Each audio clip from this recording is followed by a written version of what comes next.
আসসালামু আলাইকুম viewers, Lorna মালা ভয়েসের পক্ষ থেকে আবারও স্বাগত জানাচ্ছি। এখনকার যে সংবাদটি সেটি হচ্ছে হোম অফিসের যে রেইড দেয় সেটির উপরে পূর্ব লন্ডনের লুইসাম কাউন্সিল তারা আনুষ্ঠানিকভাবে জানিয়েছে যে হোম অফিস যদি কোনো ধরনের তার রেইড অর্থাৎ অভিযান পরিচালনা করে, আটক অভিযান পরিচালনা করে লুইসামে, তাহলে তারা কোনো ধরনের সহযোগিতা করবে না।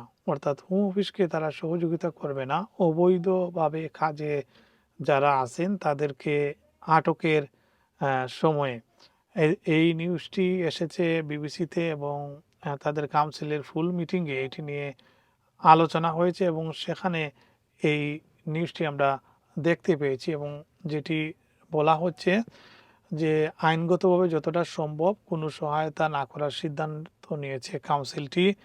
এটির মাধ্যমে যুক্তরাজ্যে প্রথম কোনো স্থানীয় কাউন্সিল তারা এই ধরনের নীতি আনুষ্ঠানিকভাবে ঘোষণা করলো।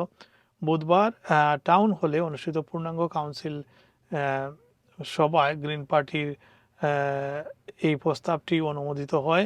সিদ্ধান্ত অনুযায়ী কাউন্সিল তাদের তথ্য আদান প্রদান ও সেবা সংক্রান্ত চুক্তি পর্যালোচনা করবে। অভিবাসন আইন প্রয়োগে কাউন্সিলের সম্পদ বা জনসাধারণের অর্থ ব্যবহার করবে না তারা। কেন এই সিদ্ধান্ত সেটি হচ্ছে, আপনারা জানেন যে লুইসাম কাউন্সিল বর্তমান গ্রিন পার্টির নিয়ন্ত্রণে। সেই গ্রিন পার্টির কাউন্সিলর হাউ ইউ ট্যাম বলেন 2026 সালের জানুয়ারিতে ক্যাটফুডের একটি নেইল বার এবং ব্রকলির একটি কার ওয়াশে চালানো অভিযানে বিপুল সংখ্যক কর্মকর্তাকে মোতায়েন করা হলেও মাত্র 2 জনকে আটক করা হয়েছিল, যাদের পরবর্তীতে জামিনে মুক্তি দেওয়া হয়।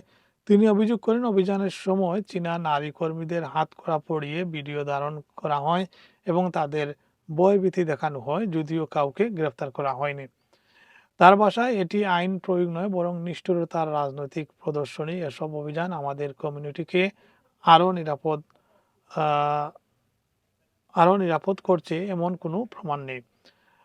হোম অফিস বলছে অভিযান অভিযান অভিবাসন অভিযান গোয়েন্দা তথ্যের ভিত্তিতে পরিচালিত হয় এবং স্থানীয় কর্তৃপক্ষের সঙ্গে তথ্য বিনিময়ের মাধ্যমে অভিবাসন সংক্রান্ত অপরাধীদের বিরুদ্ধে ব্যবস্থা নিতে তারা এই ধরনের অভিযান চালান। তারা এতে দুঃখিত নন। সরকারের তথ্য অনুযায়ী 2025 সালে লন্ডনে 2715টি অবৈধ কর্মস্থান বিরোধী অভিযান পরিচালনা হয়। তাতে 2172 জনকে আটক করা হয়, অর্থাৎ 2700 অভিযানের বিপরীতে মাত্র 2172 জনকে আটক করা হয়। আগের বছরের সংখ্যার এটি ছিল 2008টি। লুইসামের মেয়র লিয়ান শ্রীবাস্তব বলেন এই সিদ্ধান্ত অভিবাসী শ্রমিকদের সুরক্ষা একটি ঐতিহাসিক পদক্ষেপ হবে। তিনি বলেন যে ইমিগ্রেশন রেইড কমিউনিটিকে নিরাপত্তা তৈরি করে না বরং ভয় ছাড়াই আধুনিক দাসত্ব এবং মানব পাচারের শিকার ব্যক্তিদের সাহায্য চাইতে নিরুৎসাহিত করে।